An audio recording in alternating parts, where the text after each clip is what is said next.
terkait dalam sistem unit atau dosis ya. Kemudian pada BSO padat hewan bisa mengunyah. Ini tapi memerlukan banyak waktu ya karena ada proses mengunyahnya ya. Dan ini dapat diberikan bersama pakan atau minum dan bisa dibuat dalam bentuk sistem rilis atau bersalut. Lanjut.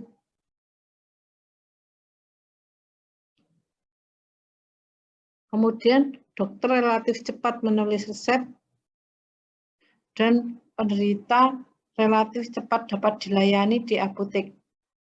Lanjut.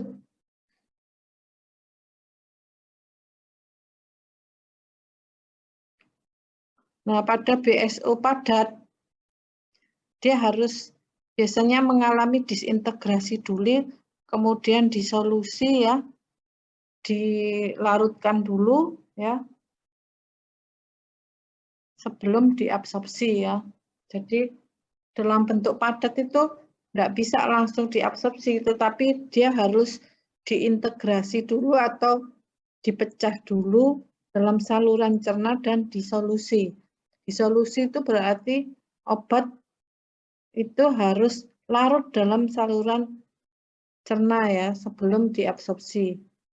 Kemudian karena itu onset of action-nya jauh lebih lama dibandingkan bentuk sediaan obat yang lain.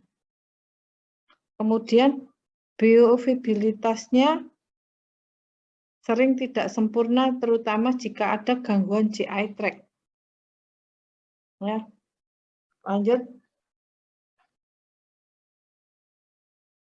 Kemudian ini adalah macam dari BSO padat, diantaranya pulvis atau serbuk, kemudian granul, pulveres atau serbuk terbagi, kemudian ada kapsul, ada tablet, ada pil, ada suppositoria. Lanjut.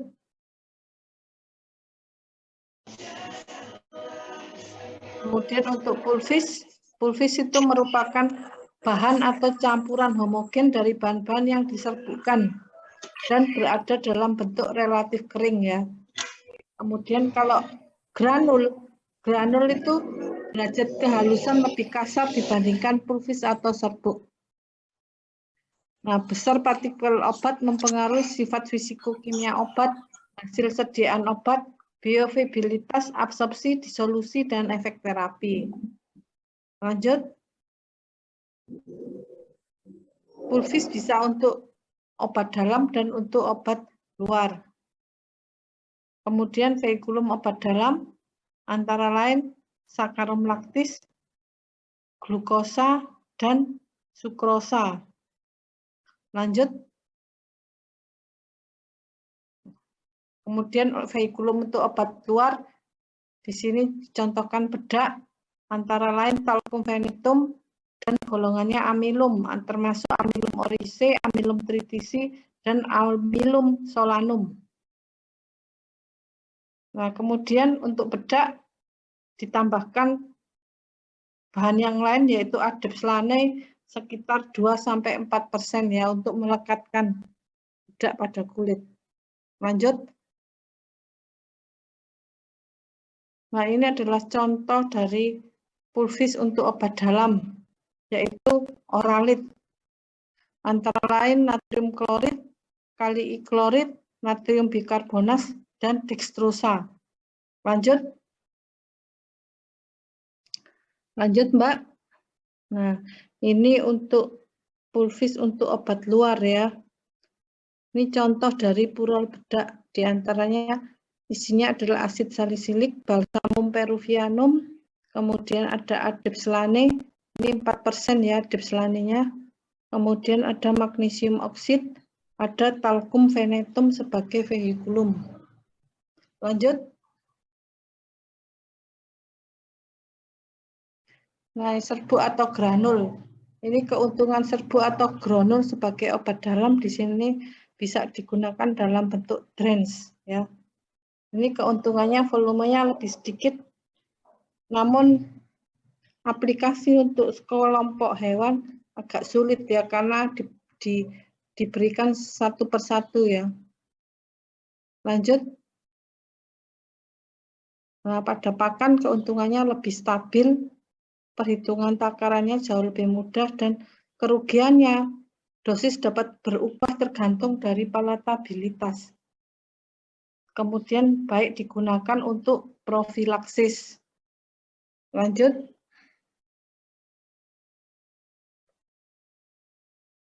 Kalau dia terlarut dalam air, dapat dilarutkan dengan air minum dan perlu diperhitungkan stabilitas serbuk dalam bentuk solusio.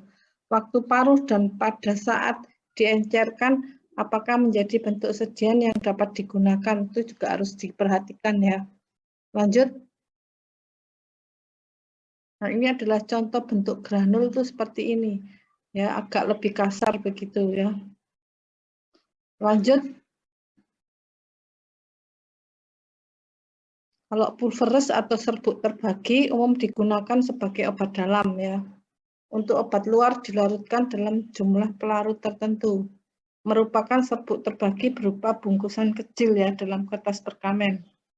Kemudian berat puyer itu biasanya antara 300 mg sampai 1 gram. Jika bahan obat kurang dari 300 mg harus ditambahi vehikulum ya. Vehikulum untuk pulveres obat dalam diantaranya adalah sakarum laktis dan glukosa. Lanjut. Kemudian derajat kehalusan serbuk akan menentukan efektivitas obat. Semakin kecil partikel obat, kecepatan disolusinya tinggi dan absorpsi dari GE tract-nya cukup baik. Dapat digunakan untuk hewan kecil. Lanjut. Ini adalah contoh untuk pulveres obat dalam. Di sini asitosal 500 mg, lupinal 30 mg, kodein 10 mg. Jadi dalam satu puyer mengandung asitosal 500 dan bla bla bla itu ya.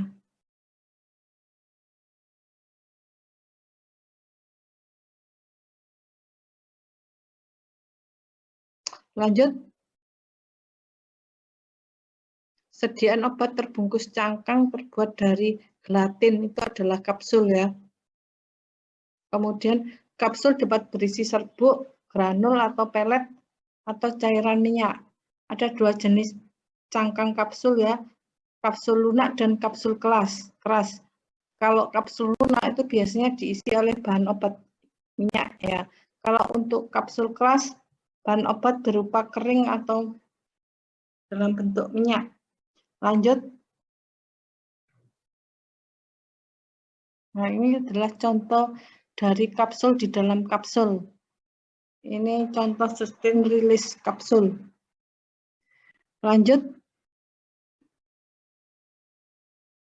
Bahan obat yang tidak dapat diberikan dalam bentuk kapsul cangkang keras, yaitu bahan obat yang higroskopis, bahan obat yang mengandung air, bahan obat yang mengandung alkohol.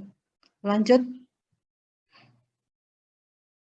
Kalau kapsul gelatin lunak, kecepatan disolusi lebih cepat dan mudah teroksidasi dan mudah lembab. Lanjut. Keuntungan memberikan obat dalam bentuk kapsul yaitu untuk menutupi bau obat yang tidak enak ataupun rasa obat yang pahit. Kemudian mudah ditelan dibandingkan tablet. Kemudian dapat dilapisi bahan tertentu.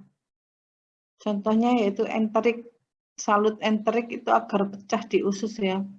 Kemudian dapat dibuat dalam bentuk sustain release atau sediaan lepas terkendali. Lanjut.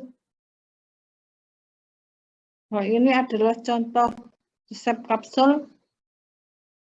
Asitosal 500, luminal 30, kodein 10 mg, MFLA pulveres Daincaps, Thales dosis nomor 15, 3DD Cap 1 DTD. Nah, jadi dalam setiap kapsul itu mengandung asitosal 300, luminal 30, kodeinnya 10. Lanjut. Kalau tablet itu merupakan bentuk sediaan kompak yang mengandung satu atau beberapa bahan obat dengan atau tanpa bahan tambahan. Bahan tambahan ini adalah zat pengisi, zat pengembang, bahan pelicin, dan pembasah. Dapat dilapisi bahan tertentu, yaitu tablet bersalut ya. Lanjut. Nah, ini tuh bersalut, kelihatan kalau dia bersalut ini ya. Keuntungannya yaitu mudah menulis resep, penderita cepat dilayani dan mudah disimpan dan dibawa ya. Lanjut. Kerugiannya, jika pemberian tidak tepat maka tablet dapat dikeluarkan kembali ya. Hewan ruminansia sering memuntahkan kembali. Kesulitan mengobati sekelompok hewan ya. Komposisi dosis obat dalam satu tablet sudah tetap sehingga tidak dapat dirubah, itu kerugiannya ya dalam bentuk tablet. Lanjut. Komposisi dan dosis masing-masing obat dalam tablet belum tentu sesuai dengan kebutuhan penderita. Waktu disintegrasi dan waktu disolusi tablet bila tidak memenuhi syarat menyebabkan kadar obat dalam plasma tidak tercapai ya. Lanjut. Nah, macam tablet yaitu tablet untuk obat luar, tablet untuk obat dalam, tablet effervescent, dan tablet bersalut. Itu adalah macam-macam tablet. Lanjut. Tablet effervescent jika dimasukkan dalam air akan membebaskan CO2 yang berfungsi sebagai korigen rasa ya. Kemudian terbentuk karena reaksi bikarbonat dengan asam organik, yaitu acidum citricum dan acidum tartaricum. Lanjut. Tujuan tablet bersalut yaitu untuk meningkatkan stabilitas, menutupi rasa tidak enak bahan obat, menghindari penguapan zat atau bahan, dan memperbaiki rupa tablet atau identifikasi dari pabrik tertentu, atau perlindungan terhadap asam lambung dan perlindungan terhadap proses fermentasi dalam rumen. Lanjut. Kemudian DRASE itu tablet bersalut gula. Tablet disalut dengan larutan gula. Kemudian ada lagi tablet bersalut selaput. Tablet disalut dengan lapisan lilin secara pengendapan zat bersalut dari bahan pelarut yang cocok. Kemudian ada lagi tablet bersalut enterik. Tablet disalut dengan zat penyalut yang tidak larut dalam suasana asam di lambung dan larut dalam suasana basah di usus dan membebaskan obat yang terkandung dalam tablet. Nah, itu adalah tablet bersalut enterik ya. Lanjut. Nah, tablet bersalut enterik itu untuk menghindari iritasi obat pada mukosa lambung dan untuk menghindari dekomposisi obat dalam lambung. Kemudian untuk menghindari proses pencernaan pada lambung dan untuk menghindari penetralan asam lambung. Lanjut. Nah, ini ada tablet sustain release, kemudian ada retard atau dinamakan retard span atau sediaan lepas terkendali. Bahan obat dibebaskan dan diabsorpsi sebagian demi sebagian. Ini tujuannya untuk menghindari obat diberikan berkali-kali dalam sehari. Kemudian penelitian membuktikan bahwa bioavailabilitas obat tidak sempurna ya. Lanjut. Keuntungan sediaan lepas terkendali yaitu konsentrasi obat dalam darah relatif konstan dan fluktuasi konsentrasi obat pada jaringan dapat dikurangi. Respon farmakologis merata. Kemudian intensitas efek samping dapat dikurangi karena puncak konsentrasi plasma terkendali ya. Jumlah dan frekuensi takaran diperkecil. Pelepasan bahan obat yang bertahap akan mengurangi dan mencegah rangsangan pada mukosa jetrek pada obat-obat yang diberikan dalam jumlah besar dapat merangsang jaringan ya. Lanjut. kerugian sediaan lepas terkendali biasanya harga lebih mahal dan tidak memungkinkan penghentian obat, terutama untuk hewan penghasil pangan ya. Jadi hati-hati dengan residu obat. Lanjut. Tablet yang dimasukkan dalam rongga mulut tubuh, khususnya vagina, ada dua jenis mekanisme pelepasan, yaitu lepas lambat dan effervescent. Tujuannya untuk kontrasepsi dan untuk kasus vaginitis. Lanjut. Tablet implantasi tujuannya adalah untuk kontrasepsi ya. Lanjut. Pilule yaitu sediaan berbentuk bola kecil. Ada bahan tambahan dan dapat bersalut enterik. Keuntungan pilule, rasa obat tidak enak, dapat ditutupi dan mudah ditelan. Lanjut. Kerugian pilule, disimpan lama akan menjadi keras. Kemudian bahan tambahan pilule yang berupa serbu asal nabati, ada kemungkinan pilnya akan ditumbuhi jamur ya. Lanjut. Kemudian suppositoria atau dinamakan sebagai pil taruh, caranya dimasukkan ke rongga tubuh. Syarat dari suppositoria yaitu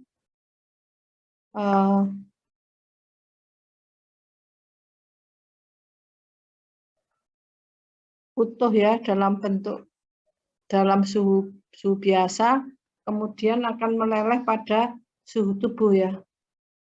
Tujuannya adalah untuk efek lokal dan untuk efek sistemik. Lanjut.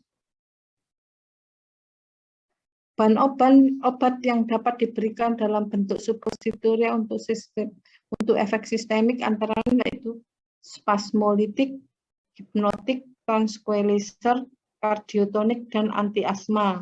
Lanjut. Sudah selesai ya. Baik, ada pertanyaan? Adik-adik ada pertanyaan? Kalau tidak ada, saya akhiri ya. Wassalamualaikum warahmatullahi wabarakatuh. Waalaikumsalam warahmatullahi wabarakatuh. Terima kasih banyak dokter. Dokter. Semoga sehat selalu ya.